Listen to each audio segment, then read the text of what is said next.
ग्रंथराज श्रीमद् भगवद गीता यथारूप, अध्याय 7। अध्याय का नाम है भगवत ज्ञान, श्लोक संख्या 4। पेज नंबर है 243, निकालिए। Page number 243, 243। अनुवाद मेरे पीछे बोलिए। पृथ्वी, जल, अग्नि, वायु, आकाश, मन, बुद्धि तथा अहंकार, ये 8 प्रकार से विभक्त मेरी भिन्न अपरा प्रकृतियां हैं। इस श्लोक को समझेंगे।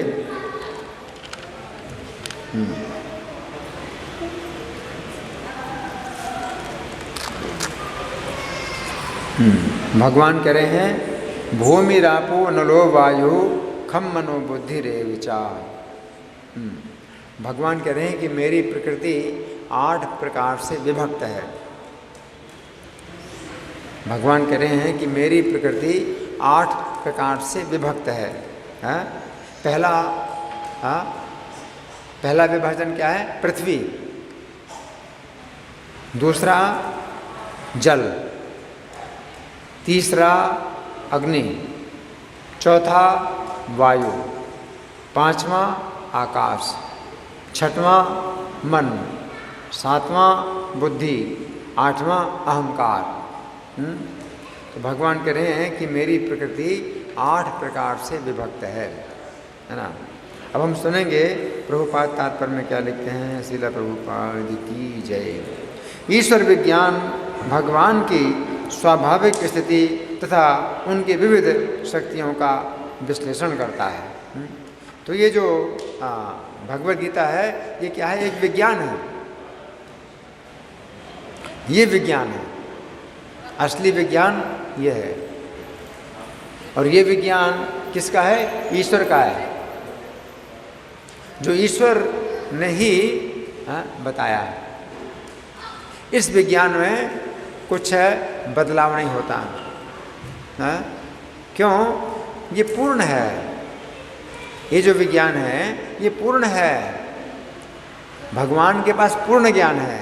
उन्होंने जो भी दिया है ज्ञान, ये अपने आप में पूर्ण है। इसमें कुछ संशोधन नहीं होता, सुधार नहीं होता। ये आज के विज्ञान में सुधार होते रहते हैं। क्यों? आज का विज्ञान पूर्ण नहीं है, इसमें सुधार होते रहते हैं।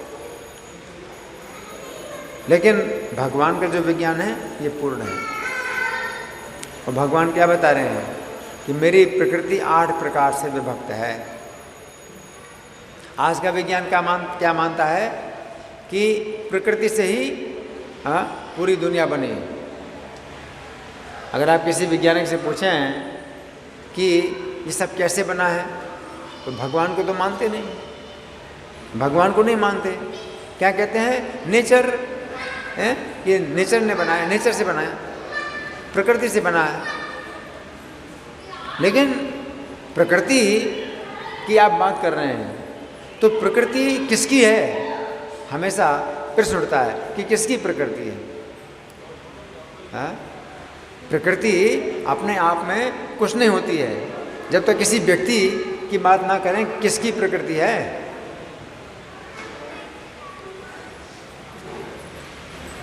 जैसे कोई भी मशीन हो, कोई मशीन हो, तो अगर आप मान लो कहते हैं कि भाई मशीन से बना, जैसे कपड़ा है, मान लो कपड़ा है, आप कहेंगे मशीन से बना है, तो मशीन ने थोड़ी बनाया। कोई व्यक्ति होता है मशीन चलाने वाला, मशीन से अपने आप नहीं बनेगा। कोई भी ऑटोमेटिक मशीन हो, लेकिन तो कोई फिर भी बटन दबाने वाला कोई है। इसी प्रकार से भौतिक प्रकृति भी, मान लीजिए कि एक बहुत बड़ी मशीन है और मान लीजिए ऑटोमेटिक मशीन है, लेकिन उसको भी कोई ऑपरेटर है। कोई भी ऑटोमेटिक मशीन ऐसी नहीं है जिसमें बिना ऑपरेटर के चले। तो भौतिक प्रकृति से अगर बना है सब कुछ, पूरी दुनिया बनी है, मान लो एक बहुत बड़ी ऑटोमेटिक मशीन है, सब कुछ बन गया भौतिक प्रकृति से, तो भी उस मशीन का एक ऑपरेटर होना चाहिए। केवल ऑपरेटर नहीं, मशीन किसी ने बनाई, उसमें उसका भी बड़ा दिमाग है। मशीन भी अपने आप नहीं बन गई, किसी ने बनाई। उसी प्रकार से भौतिक प्रकृति भी भगवान बता रहे हैं कि मेरी है, ये प्रकृति मेरी है। जिससे पूरी दुनिया बनी है वो भौतिक प्रकृति, कृष्ण कहते हैं मेरी है। तो वे एक पुरुष हैं।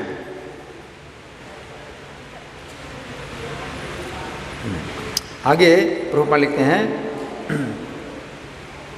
भगवान के विभिन्न पुरुष अवतारों की शक्ति को प्रकृति कहा जाता है, जैसा कि सातवें तंत्र में उल्लेख मिलता है।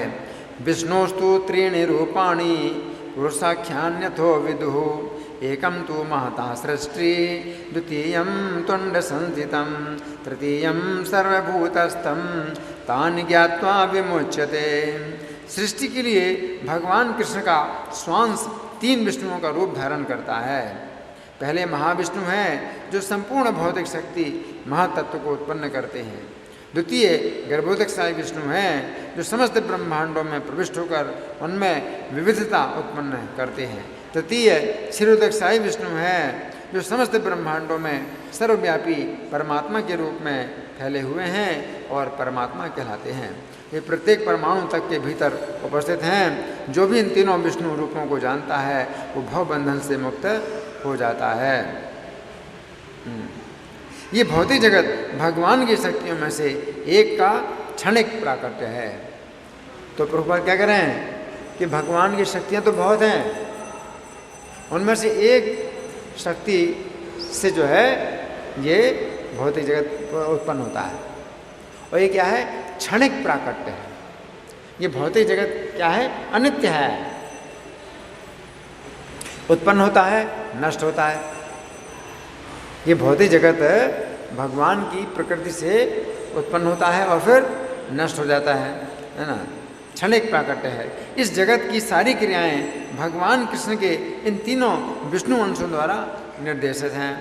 ये पुरुष अवतार कहलाते हैं। सामान्य रूप से जो व्यक्ति ईश्वर तत्व यानी कृष्ण को नहीं जानता वो ये मान लेता है कि ये संसार जीवों के भोग के लिए है और सारे जीव पुरुष हैं। तो ये बहुत बड़ी गलती है। आज की शिक्षा में ये बहुत बड़ी गलती है। क्या गलती है? प्रभुपाद बता रहे हैं कि जो व्यक्ति ईश्वर तत्व को नहीं जानता, कोई इस जगत का नियंता है, कोई इस जगत का ईश्वर है, अगर आप नहीं मानते हैं तो बहुत बड़ा अज्ञान है और उससे फिर बहुत बड़ी गलती होती है। और वो गलती क्या है? बहुत बड़ी दुर्घटना। अगर आप इस जगत का कोई ईश्वर नहीं मानते, कोई ईश्वर है, कोई नियंता है, अगर आप नहीं मानते तो बहुत बड़ी गलती है, वही बहुत बड़ी दुर्घटना है ना। क्या दुर्घटना है? कि फिर आप ये मानते हैं कि संसार हमारे भोग करने के लिए, कि संसार हमारे भोग करने के लिए। ये बहुत बड़ी गलती है। बहुत बड़ा ज्ञान। जैसे जेल के अंदर जो कैदी आया है वो किस लिए आया है? मार खाने के लिए। जेल के अंदर जो कैदी आता है वो किस लिए आता है? यातना पाने के लिए, दंड पाने के लिए, कष्ट पाने के लिए। और वो उल्टा सोचे कि मैं यहाँ पर आनंद लेने के लिए आया हूँ। कितना बड़ा ज्ञान है। जेल के अंदर जो भी कैदी आता है वो जेल के अंदर कष्ट भोगने के लिए आता है, उसको कष्ट पहुँचाया जाता है। और वो उल्टा अगर सोचता है कि मैं यहाँ पर आनंद लेने के लिए आया हूँ तो उसको और कष्ट मिलेगा।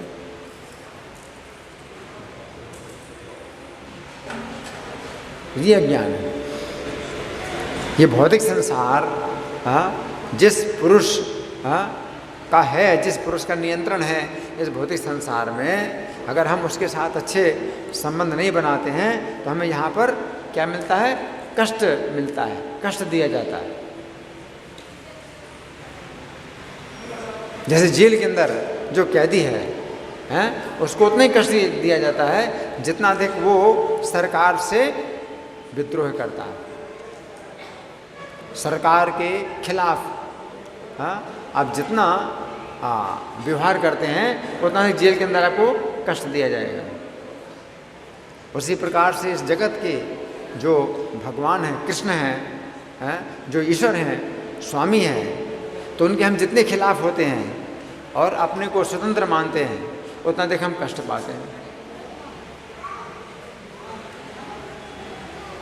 एक तो जेल के अंदर आया कैदी है, और दूसरा उल्टा वो सोच रहा है कि मैं स्वतंत्र हूँ।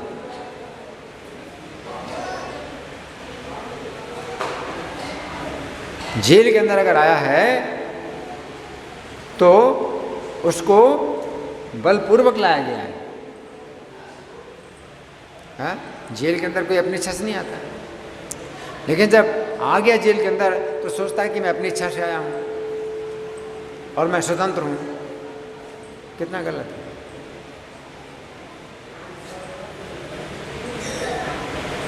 है। जेल के अंदर कैदी को बांध करके लाया जाता है और जेल के अंदर रखा जाता है कि जेल से बाहर नहीं निकल सकता। और उसके अंदर भी जेल के अंदर वो कहे कि मैं यहाँ का राजा हूँ, मैं यहाँ का मालिक हूँ, मैं स्वतंत्र हूँ, तो उसको और क्या मिलेगा? दंड। उसको और दंड मिलेगा। तो उसी प्रकार से हम अगर इस भौतिक जगत में हैं, एक तो आए हैं, बांध करके हमें लाया गया है और हम निकल नहीं सकते, भौतिक जगत से बाहर नहीं निकल सकते, शरीर से बंधे हैं। और फिर भी अगर हम सोचें कि कोई ईश्वर नहीं है या मैं ईश्वर हूं, तो और दंड मिलेगा। एक तो सरकार के खिलाफ उसने कुछ काम किया तो जेल के अंदर आया, और फिर कहे कोई सरकार नहीं, मैं ही सरकार हूं, उसको और दंड मिलेगा, है ना। तो इसी तरह से यहाँ पर प्रभुपाद लिख रहे हैं कि सामान्य रूप से जो व्यक्ति ईश्वर तत्व को नहीं जानता वो ये मान लेता है कि संसार जीवों के भोग के लिए है और सारे जीव पुरुष हैं, भौतिक शक्ति के कारण नियंता और भोक्ता हैं। भगवद गीता के अनुसार ये नास्तिक निष्कर्ष झूठा है। भगवद गीता इस निष्कर्ष को झूठा बताती है। तो कृष्ण क्या कह रहे हैं कि मेरी प्रकृति है और मेरी प्रकृति से ये जगत बना है, 8 प्रकार से विभक्त है, मेरी प्रकृति है।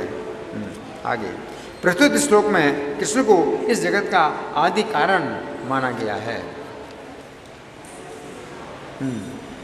तो कृष्ण के आदि कारण है, इस जगत के आदि कारण कृष्ण है, क्योंकि उनकी प्रकृति उनके नियंत्रण में है और इनकी प्रकृति से ही ये 8 तत्व उत्पन्न हुए हैं। 8 तत्वों से फिर पूरा संसार बना है ना। श्रीमद् भागवत से भी इसकी पुष्टि होती है। भगवान की पृथक पृथक शक्तियाँ इस भौतिक जगत के घटक हैं। यहाँ तक कि निर्विशेषवादियों का चरम लक्ष्य ब्रह्म ज्योति भी एक आध्यात्मिक शक्ति है। जो निर्विशेषवादी हैं तो वे क्या मानते हैं? ईश्वर नहीं मानते। जो निर्विशेषवादी होते हैं तो वे सोचते हैं कि उनके पास बहुत बड़ा ज्ञान है और वे कोई ईश्वर नहीं मानते हैं। वो क्या मानते हैं कि एक प्रकाश, ईश्वर क्या है? एक प्रकाश है।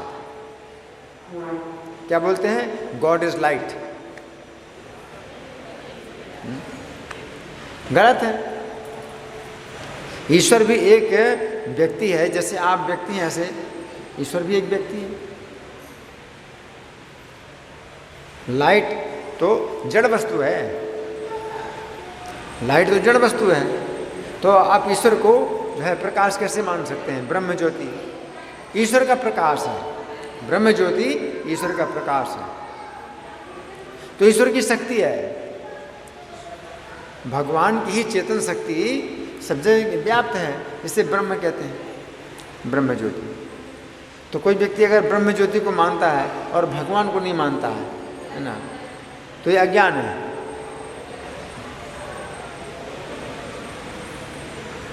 जैसे मैं कहूँ कि जो प्रकाश है, ये प्रकाश जो है जो फैला हुआ है, तो ये अपने आप में प्रकाश निकल रहा है, अपने आप प्रकाश निकल रहा है, अपने आप थोड़ी निकल रहा है। ये बल्ब है, और जैसे बल्ब बुझ जाएंगे तो प्रकाश नहीं रहेगा। उसी प्रकार से ब्रह्म ज्योति को कोई मानते हैं कि स्वतंत्र है, ब्रह्म ज्योति स्वतंत्र है, गलत है। ब्रह्म ज्योति भगवान कृष्ण के शरीर का प्रकाश है। तो जो ब्रह्म ज्योति को मानते हैं कि ब्रह्म ज्योति ही परम सत्य है, तो भी अज्ञान है, गलत है। ब्रह्म ज्योति परम सत्य नहीं है। परम सत्य कौन है? कृष्ण है, परम सत्य है।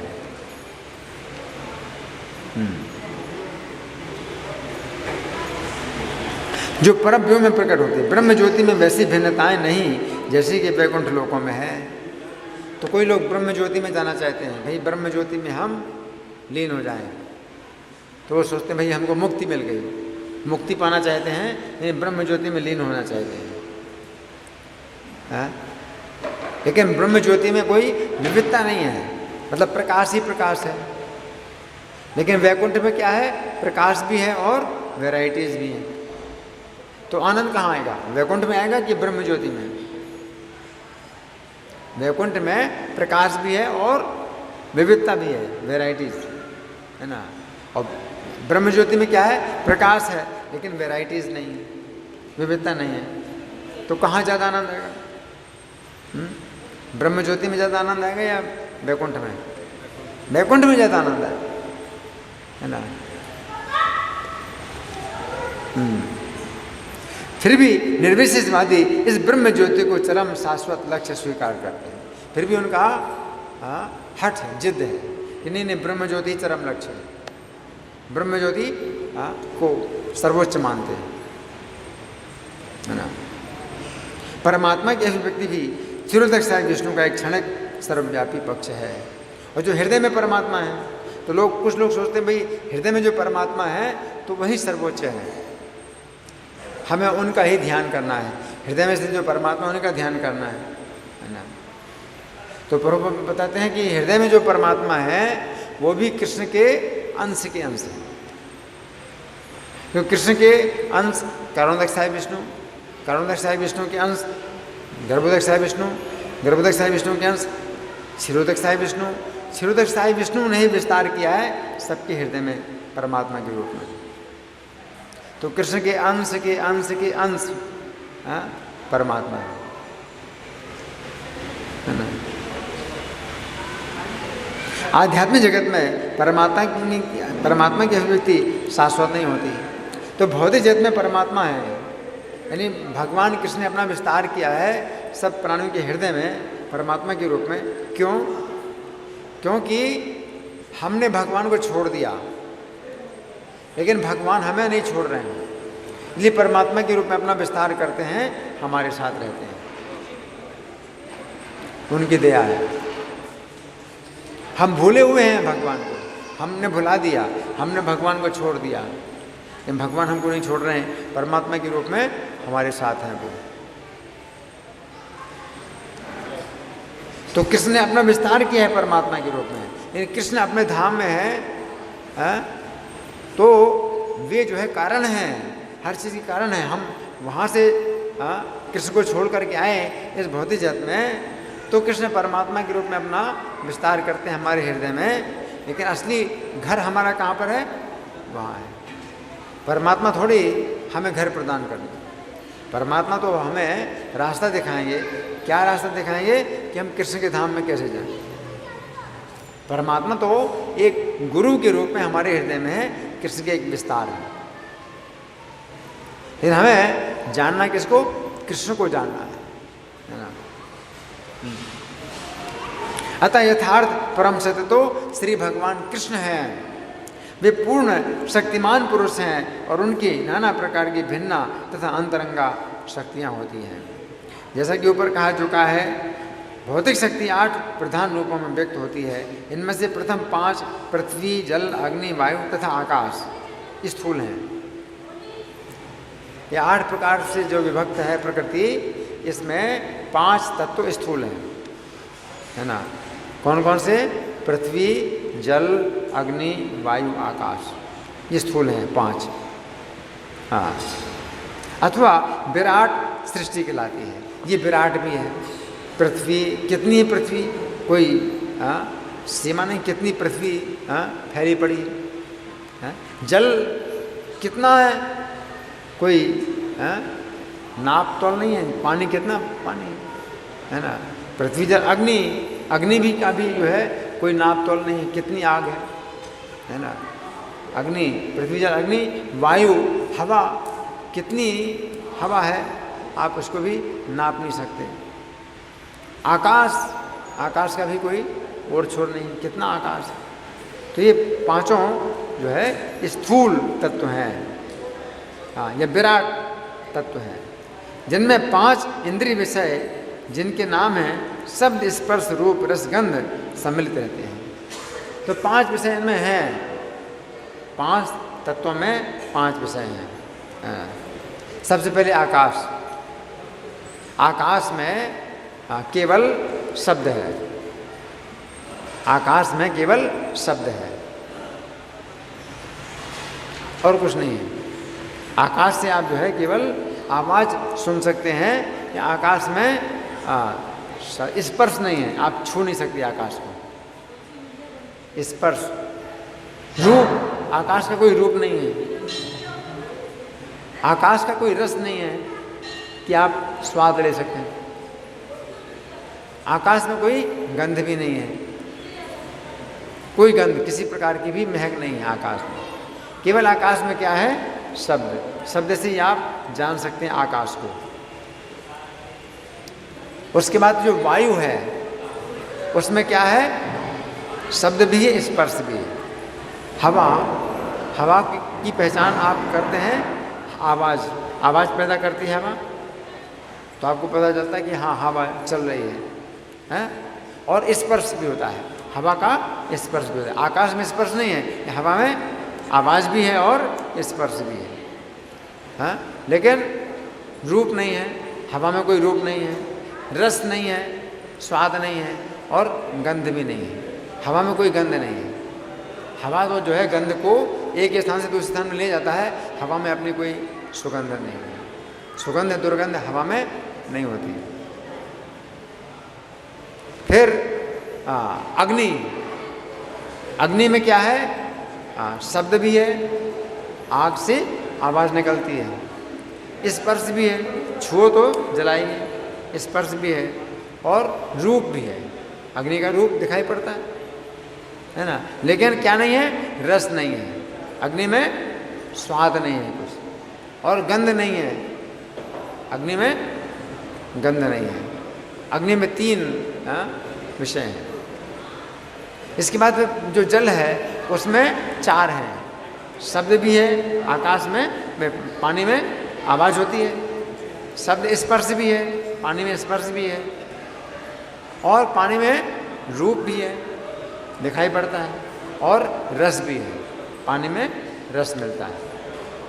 लेकिन पानी में क्या नहीं है, गंध नहीं है। पानी में गंध नहीं है। अगर पानी में कोई गंध होती है तो कहीं से गंध वो आ गई पानी में, नहीं तो पानी में अपने आप कोई गंध नहीं होती। फिर पृथ्वी, पृथ्वी में 5 विषय हैं। पृथ्वी में शब्द भी है, आवाज़ होती है, शब्द, स्पर्श, छूते हैं, स्पर्श भी है, शब्द, स्पर्श, रूप, रूप भी दिखाई पड़ता है पृथ्वी का, रस भी है, आप चाटेंगे तो कुछ स्वाद मिलता है, और गंध भी है, पृथ्वी में गंध भी है। तो पृथ्वी में 5 विषय हैं। तो ये 5 विषय हैं, ये इन 5 तत्वों में शामिल हैं। जब भगवान ये 5 तत्वों की बात कर रहे हैं तो उसमें 5 विषय भी आ गए।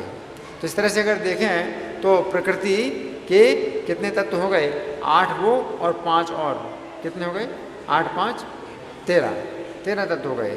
तो प्रभुपाद बता रहे हैं 13 तत्व हैं। इसके बाद किंतु अन्य 3 तत्वों को, जिनके नाम मन, बुद्धि, अहंकार है, भौतिकतावादी उपेक्षित रखते हैं। तो भौतिकता, साइंस जो है मन, बुद्धि, अहंकार का अध्ययन नहीं कर पाते, केवल इन्हीं का अध्ययन कर पाते हैं। 5 तत्व हैं, पृथ्वी, जल, अग्नि, वायु, आकाश, और शब्द, स्पर्श, रूप, रस, गंध, 5 विषय, इन्हीं का अध्ययन कर पाते हैं वैज्ञानिक लोग। दार्शनिक भी मानसिक कार्यकलापों से संबंध रखते हैं, पूर्ण ज्ञानी नहीं है। क्योंकि वे परम उद्गम कृष्ण को नहीं जानते। तो दार्शनिक है, बड़ी फिलॉसफी है, फिलॉसफी का अध्ययन करते हैं, तो उसमें मन का कुछ अध्ययन करते हैं, मन का, है ना, ये उससे आगे नहीं बढ़ पाते हैं। तो भगवान कृष्ण को जाना तो बहुत मुश्किल है, बहुत दूर है। मिथ्या अहंकार, मैं हूँ तथा ये मेरा है, जो कि संसार का मूल कारण है। इसमें विषय भोग की 10 इंद्रियों का समावेश है। मिथ्या अहंकार, ये हम अपने को शरीर समझ रहे हैं। तो शरीर में जो 10 इंद्रियां भी हैं, 5 ज्ञानेंद्रियां और 5 कर्मेंद्रियां। तो इस प्रकार से ये 10 इंद्रियां अगर और जोड़ दें तो 13 तो वे हो गए पहले के, और 10 और कितने हुए? 23 हो गए, 23 हो गए। बुद्धि महातत्व नामक समग्र भौतिक सृष्टि की सूचक है ना। और बुद्धि के साथ में महातत्व भी भगवान ने शामिल कर दिया है। तो महातत्व को मिला करके पहले 23 हुए थे, और ये कितना होगा? 1 24। तो भौतिक प्रकृति 24 तत्व हैं, भौतिक प्रकृति के 24 तत्व हैं। अतः भगवान की 8 विभिन्न शक्तियों से जगत के 24 तत्व प्रकट हैं, जो नास्तिक सांख्य दर्शन के विषय हैं। अब सांख्य दर्शन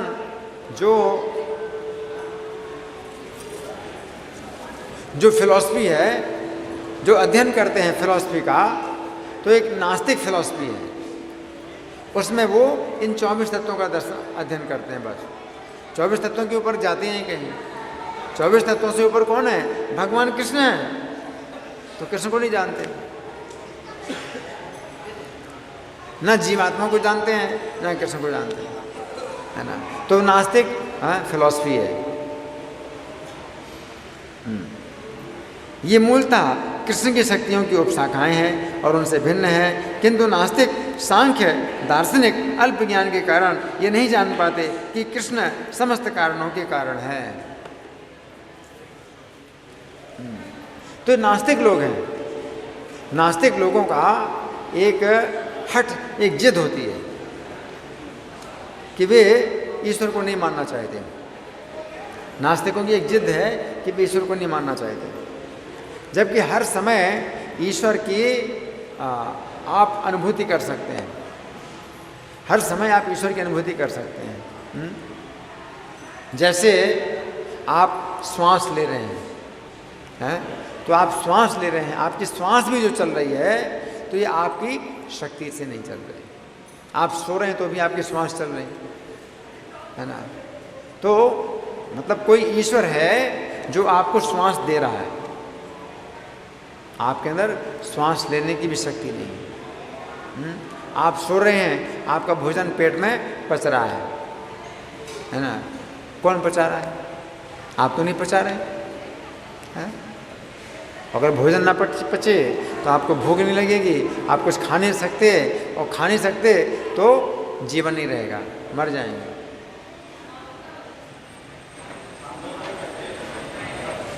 तो कोई ईश्वर है जो पालन कर रहा है।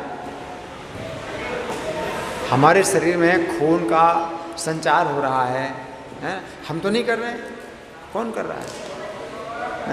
हमें कोई याद दिलाता है, हम भूल जाते हैं, हमें याद आता है, बहुत बातें याद आती हैं, तो कौन याद दिला रहा है हमको?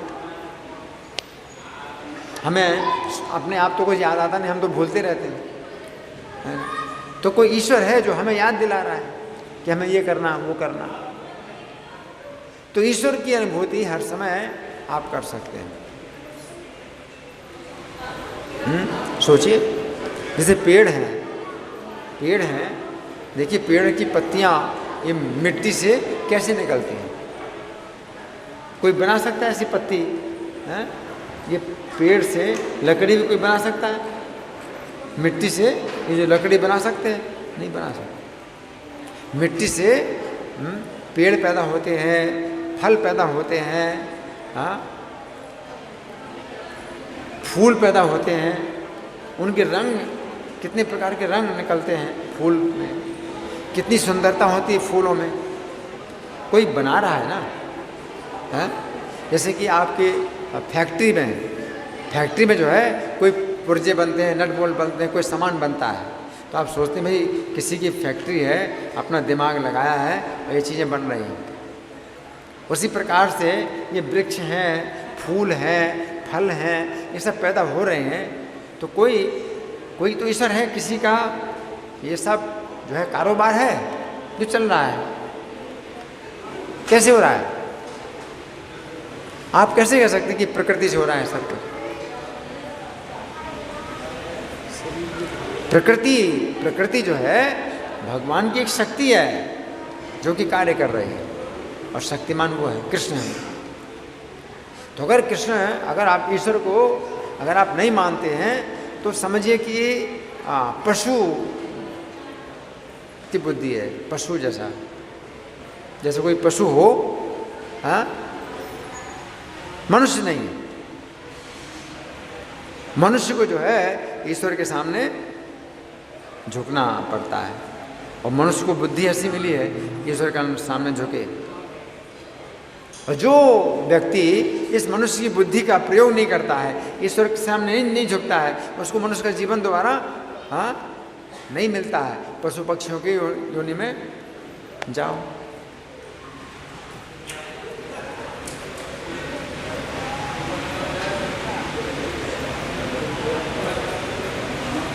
तो ईश्वर के हम अंश हैं, और सबसे पहले ईश्वर को समझने के लिए हमें अपने को समझना होगा कि शरीर के अंदर हम जो आत्मा है ये नष्ट नहीं होता है।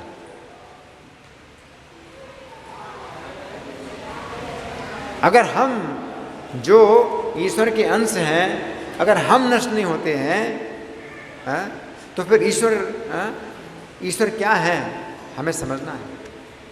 ईश्वर क्या है?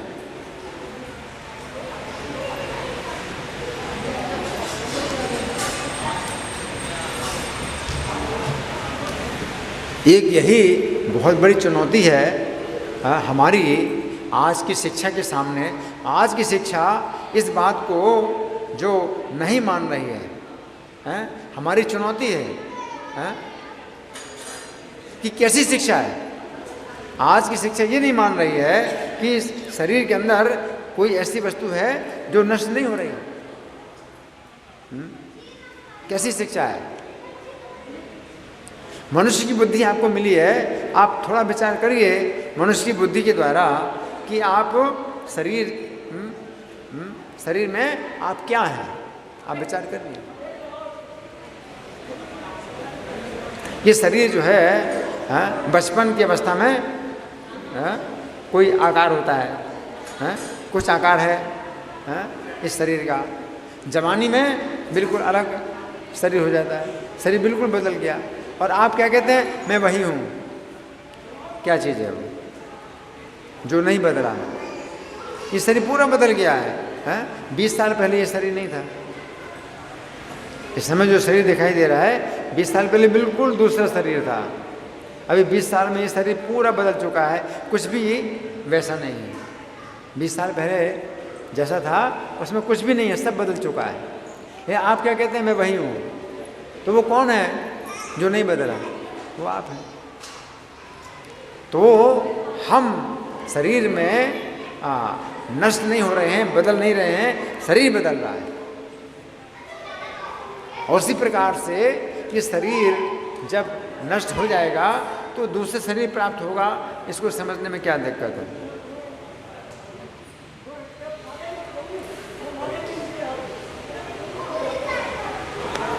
बिल्कुल आसान है।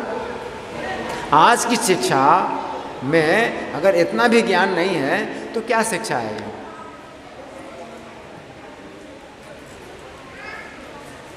इसलिए आज की शिक्षा को क्या कहा जाता है? आज की शिक्षा को क्या कहा जाता है? पशुओं की शिक्षा है। कोई शिक्षा ही नहीं, कोई विज्ञान ही नहीं। थोड़ी सी बुद्धि आप लगाइए तो आप समझ सकते हैं कि शरीर के अंदर आप अविनाशी हैं, जो कभी नष्ट नहीं होता। फिर भगवद गीता का विषय शुरू होता है। उस समय भगवद गीता का विषय शुरू होता है कि आप ये समझो कि आप नष्ट नहीं होते हैं और आपका शरीर बदल रहा है, तो ये क्यों ये आपके साथ में हो रहा है। ये एक बहुत बड़ी दुर्घटना है कि आप नहीं बदल रहे हैं, लेकिन आपका शरीर बदल रहा है और उसके कारण आपको कष्ट मिल रहा है। शरीर नष्ट होता है तो आपको कष्ट होता है, आप तो नष्ट नहीं होते। शरीर नष्ट होता है तो आपको कष्ट होता है, आप तो पैदा नहीं होते हैं, शरीर पैदा होता है तो आपको कष्ट होता है।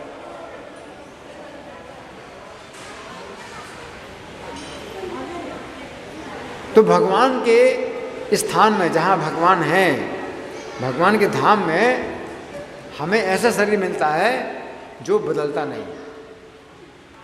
ये सूचना हमें भगवद गीता से मिलती है। भगवद गीता से हमें ये सूचना मिलती है कि वैकुंठ में हम अगर जाते हैं तो हमारा शरीर जो है ये हड्डी मांस का नहीं होता, हमारा शरीर आध्यात्मिक होता है, जिसमें बुढ़ापा नहीं है और मृत्यु नहीं है। शरीर वहाँ पर हमें भगवान की सेवा करने के लिए प्राप्त होता है और शरीर में बुढ़ापा और मृत्यु नहीं है।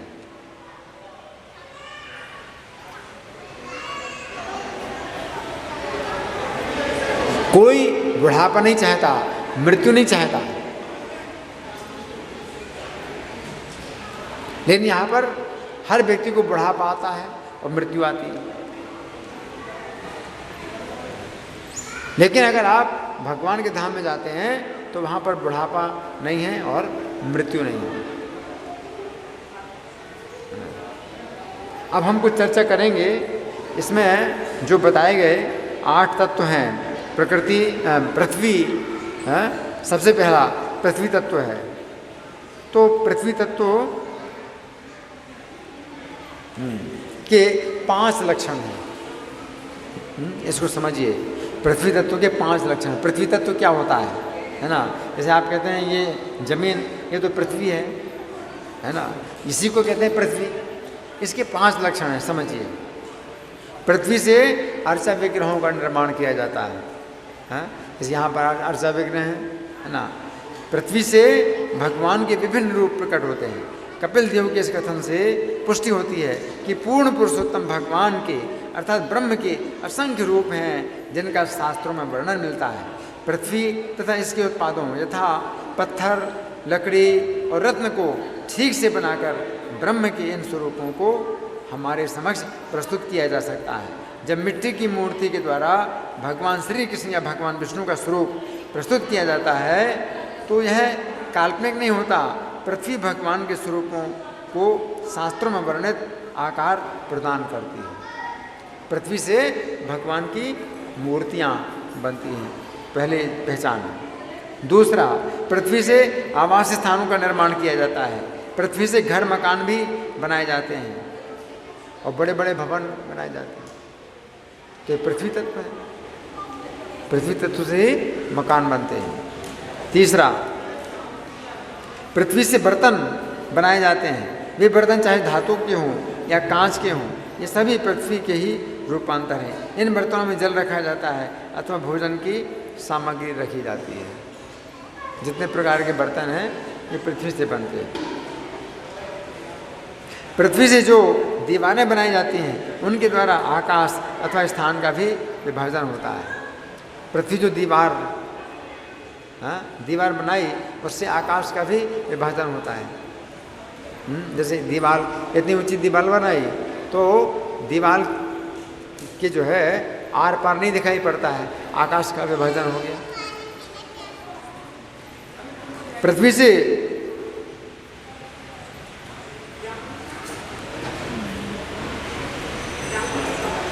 पृथ्वी तत्व की सहायता से सभी प्राणियों के शरीर बनते हैं जिनकी अलग अलग आकृति होती है। उनकी आकृति के द्वारा उनकी अलग अलग पहचान होती है। हमारा शरीर भी पृथ्वी से बना है और हमारे शरीर की आकृति अलग है, आपके शरीर की आकृति अलग है, इनके शरीर की आकृति अलग है। तो देख करके मैं कह सकता हूँ कि ये हाँ हाँ, इनकी क्या पहचान है, इनका नाम क्या है, मैं बोल सकता हूँ कि भाई ये वो हैं, इनकी आकृति ऐसी है। तो पृथ्वी तत्व से आकृति बनती है ना। तो इस तरह से हमने कुछ चर्चा की आज के श्लोक में। इसमें तो बहुत विस्तृत वर्णन है कि जल के भी जो है लक्षण बताए, फिर वायु के लक्षण, अग्नि के लक्षण, आकाश के लक्षण, ऐसे बहुत से लक्षण बताए गए हैं इस पुस्तक में। अब आप लोगों की ओर से कोई प्रश्न है या कोई चर्चा, या मैं प्रश्न करूँगा? मैं प्रश्न करूँ? हाँ।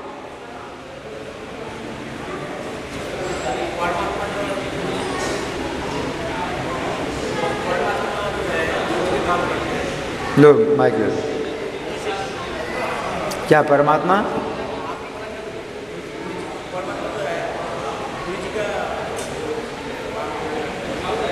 जो परमात्मा है वो हमारे हृदय में है, केवल बैठे हैं और देख रहे हैं हमारी गतिविधि कि हम क्या चाहते हैं। परमात्मा हमारे हृदय में बैठे हुए यही देख रहे हैं कि तुम कोशिश कर रहे हो इस संसार में सुख मिल जाए, तो ठीक है प्रयास कर लो, मैं भी तुम्हारा साथ दे रहा हूँ। परमात्मा आपके ऊपर बल प्रयोग नहीं करते हैं कि चलो हाँ यहाँ पर सुख नहीं है, चलो मेरे धाम में चलो। तो परमात्मा बल प्रयोग नहीं करते हैं। परमात्मा क्या कहते हैं, हाँ तुम्हें अगर इस संसार में सुख दिखाई दे रहा है तो सुख भोग लो।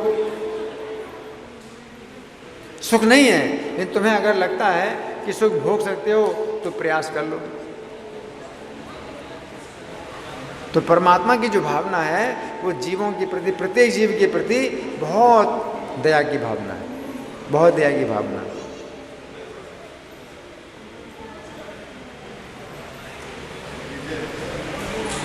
आपका प्रश्न चालू है। तो शरीर जो है मार मार के छुड़ाते हैं शरीर से जीव को, उसकी आसक्ति के कारण, शरीर से जो उसकी आसक्ति है जीव की, तो उसको मतलब पास से पकड़ के खींचना पड़ता है आत्मा को।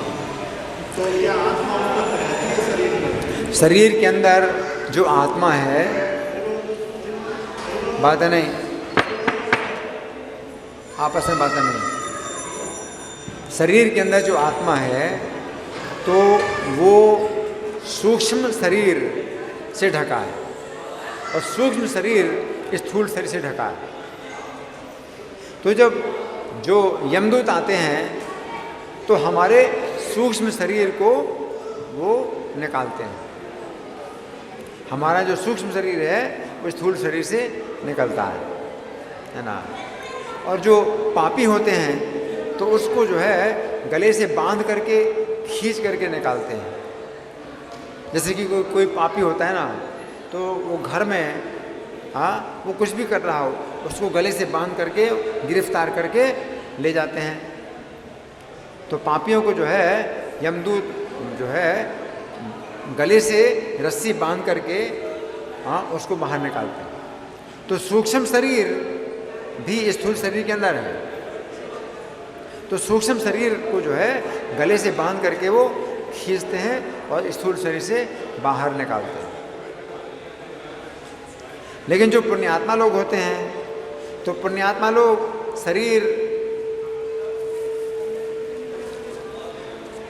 पुण्यात्मा लोगों को यमदूत बांध करके नहीं निकालते हैं।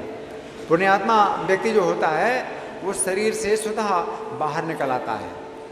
और जो देवदूत आते हैं उसको किसी रथ में, किसी विमान में बैठा करके बड़े आदर पूर्वक ले जाते हैं धर्मराज के पास। तो अपने कर्मों के अनुसार है, कर्मों के अनुसार कोई व्यक्ति अगर बहुत पापी है तो उसका जो सूक्ष्म शरीर है तो वो नीचे के द्वारों से निकलता है, बहुत कष्ट मिलता है। शरीर के नीचे द्वारों से निकलता है। और जो पुण्यात्मा होते हैं तो उनका जो शरीर है वो ऊपर के द्वारों से निकलता है, या तो मुंह से या आँखों से, यहाँ से निकलता है।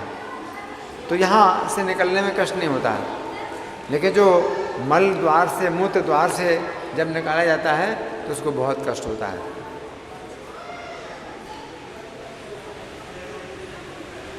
तो ये जो दुर्दशा है अपने कर्मों के अनुसार होती है। और जो भगवान के भक्त होते हैं तो उनका इस स्थूल शरीर और सूक्ष्म शरीर के अंदर से उनका आध्यात्मिक शरीर विकसित हो जाता है। तो जब वो शरीर छोड़ते हैं तो अपना आध्यात्मिक शरीर से वो जो है निकल जाते हैं, और विमान आता है वैकुंठ से, उसमें बैठ करके वैकुंठ चले जाते हैं। तो यमदूत आते नहीं लेने के लिए। जो भगवान के शुद्ध भक्त होते हैं उनको लेने के लिए यमदूत नहीं आते हैं। उनका आध्यात्मिक शरीर विकसित हो जाता है, अपने आध्यात्मिक शरीर से बाहर निकलते हैं और विमान आता है वैकुंठ से, तो सीधे वैकुंठ चले जाते हैं। धन्यवाद। ग्रंथराज श्रीमद् भगवद गीता की जय, श्रील प्रभुपाद की जय, राधा पार्थसारथी ललिता विशाखा की जय, गौरनिताई की जय, सीताराम लक्ष्मण हनुमान की जय हो। हरे कृष्णा।